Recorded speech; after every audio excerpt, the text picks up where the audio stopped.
The official canon of the new DCU is super confusing. Instead of doing a complete reboot and forgetting everything from before to build a universe from scratch, James Gunn decided to keep some characters, actors, events, and projects from the old DCU. But how is the Suicide Squad supposed to fit into the canon if that movie was set in the same universe as Man of Steel and Batman v Superman? Or was it? The timeline of this universe feels like it's held together with duct tape, but it might make sense. Today on Mr. Headcannon, we're diving into James Gunn's statements, analyzing the key events in the new projects, and piecing together all the clues about how the new DCU canon works. Let's go, let's go, let's go! In an interview with IGN in November 2024, Gunn said that the only projects that are 100% canon moving forward are Creature Commandos and Superman. He also mentioned Supergirl and The Lanterns Show, both scheduled for release in 2026. Plus, there are 3 more projects that are partially canon: Blue Beetle, The Suicide Squad, and Peacemaker. Let's break it all down, starting with Creature Commandos. The foundations of the new universe are established in this show.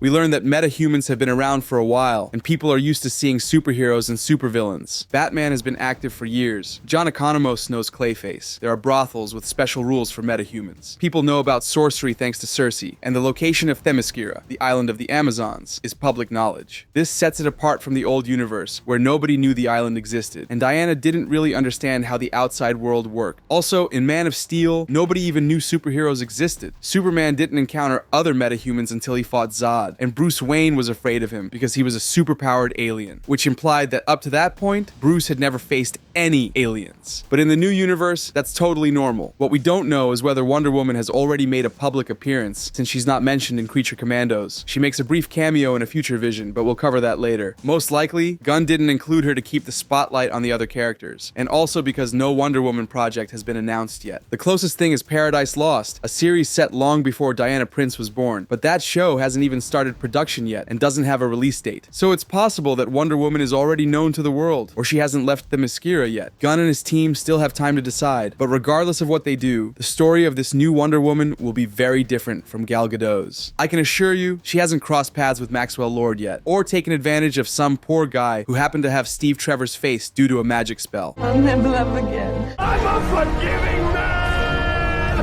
None of this ever happened, gentlemen. Another important detail about metahumans is that Superman and Batman are 2 of the few heroes who operate independently. Most of the others work for the government, like the Suicide Squad and the Creature Commandos, or for corporations like Guy Gardner, Hawkgirl, and Mr. Terrific. Judging by the Superman trailer and leaked set photos, it looks like they're employees of Maxwell Lord. That's probably why their costumes are awful and don't resemble the ones from the comics. I'm guessing Batman has likely stayed in Gotham all these years, keeping a low profile outside of his city. So in Superman, people will finally see a classic hero who inspires others to think differently. While people are used to seeing superheroes, they've only seen corporate heroes who aren't exactly altruistic. Again, something that didn't happen in the old universe. And back to Creature Commandos. This series references events from the recent past in the new DCU. In the first episode, Amanda Waller mentions that Weasel is one of the few survivors of a mission in Corto Maltese. This is an obvious nod to the opening scene of Gunn's Suicide Squad, where Weasel, Harley Quinn, Boomerang, and a bunch of others failed to infiltrate Corto Maltese. In that same episode, Rick Flag mentions that his son died during a military mission. He's referring to the death of Rick Flag Jr. at the hands of Peacemaker, which also happened in the Suicide Squad. His father says that happened 2 years ago, meaning Creature Commandos takes place 2 years after the Suicide Squad. And in the final episode, we see King Shark joining the new team of monsters. He's another survivor of the 2021 Suicide Squad. So that movie has to be canon, right? Well,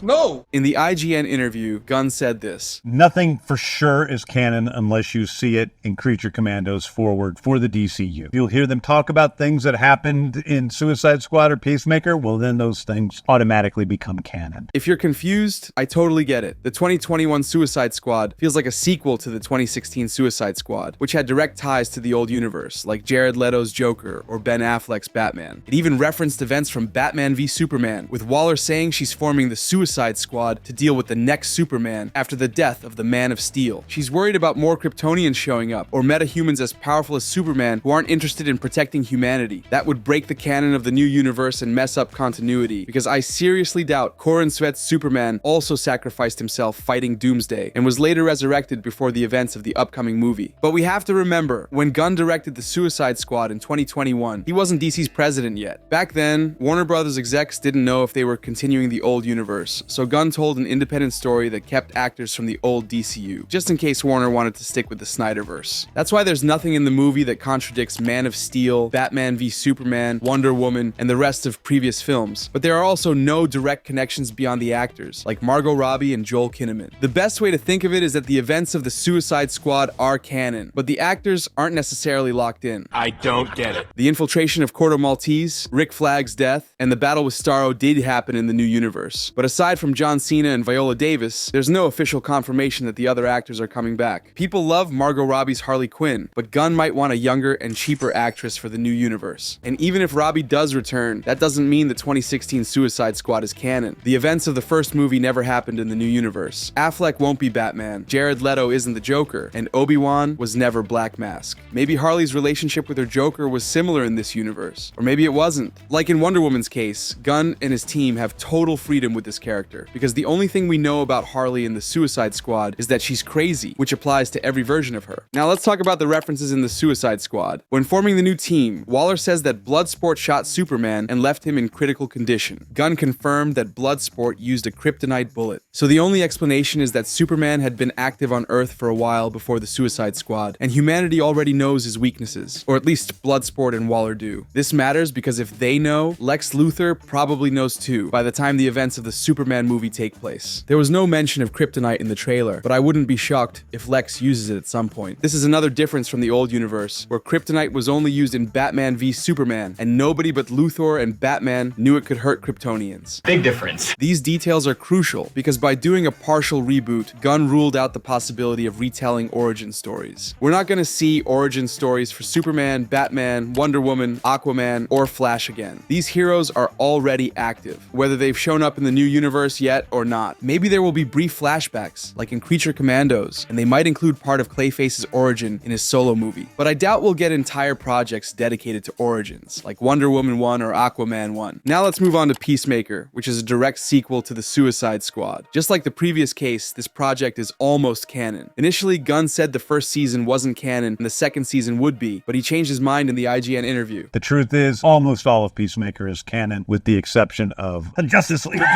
We will kind of deal with in the next season of Peacemaker. This part is super confusing because in this scene, we see Ezra Miller's Flash and Jason Momoa's Aquaman. Miller is thankfully canceled, and Momoa is confirmed to play Lobo in Supergirl, so he won't be returning as Aquaman. But this can be fixed. They could just recast the roles. Flash and Aquaman could be played by new actors, no problem. We didn't see Wonder Woman or Superman's faces, so they could be played by Corin Sweat and whichever buff actress you prefer. And Batman didn't even appear. The tricky part is that Gunn also said the Justice League doesn't exist yet during the events of Superman, so this scene with the Justice League couldn't have happened, not even with different actors. But we don't know when Superman takes place. Maybe the movie is set years before Peacemaker Season 1. The League could form in that time gap, explaining this cameo, and also Rick Flag's appearance in Superman. We know Frank Grillo is playing him based on set photos, but his character ended Creature Commandos with a broken back. How is he walking around like nothing happened? Did he visit the same healer as Christian Bale's Batman? But if Superman happens before Creature Commandos, it all makes sense because Flag wouldn't have been injured yet. That does make sense. And if that sounds too complicated, there's another option. This scene could just be a hallucination from Peacemaker, and that's it. Chris is the only one who sees the Justice League members, and nobody references that event later in the episode or in future projects. Economos does mention the alien invasion in Creature Commandos, but he never brings up the Justice League, and the heroes don't appear on TV either. Before you call me crazy, keep in mind that Peacemaker imagines things that seem real. In the season finale, he imagines talking to his dad, who he killed in the previous episode. So, would it really be that crazy if he also imagined the Justice League? It'd be his ultimate fantasy, meeting the world's greatest heroes, mocking them for showing up late to stop an alien invasion, and proving he's the one who actually saved the day. It's the ultimate dream for a narcissist like Peacemaker. They could explain this in season 2, with Chris claiming he met the League during the invasion, but the rest of the team could tell him that never happened. And boom, problem solved. Now we have to talk about Blue Beetle. In 2023, Gunn said that Cholo Maridueña's Blue Beetle would be the first canon character of the new DCU, but that Superman would be the first movie, which confused everyone then and still confuses fans today. Here's how I see it. Gunn meant that Cholo will return as Blue Beetle in the new universe. Warner has already confirmed an animated series for the character, but the events of his movie aren't necessarily canon. Gunn wanted to avoid taking responsibility because he wasn't involved in Blue Beetle and had no say in its script or world building. But there's not a thing in that movie that contradicts the canon of the new universe. They only mention that Batman exists and that Ted Kord is missing, which wouldn't mess with the rest of the universe. Most likely, Jaime will show up in future projects already knowing how to use the Scarab's powers, but they might not reference his origin movie directly to avoid confusing people, or because almost no one watched it. And I know what you're thinking. All these connections to the old universe could be explained by Flash's time travel and Barry resetting the universe, like in Flashpoint, but that's not the case. At the end of The Flash, Barry arrives in a universe where George Clooney is Batman and Jason Momoa is still Aquaman. Plus, Miller isn't continuing as Flash, so there's no reason to overthink it. This is a new universe. Period. I'm not ruling out that if this universe is still going strong in 10 years, Gunn might want to adapt Crisis on Infinite Earths and bring back the Snyderverse actors for a huge multiversal crossover. But for now, that's not in the plans.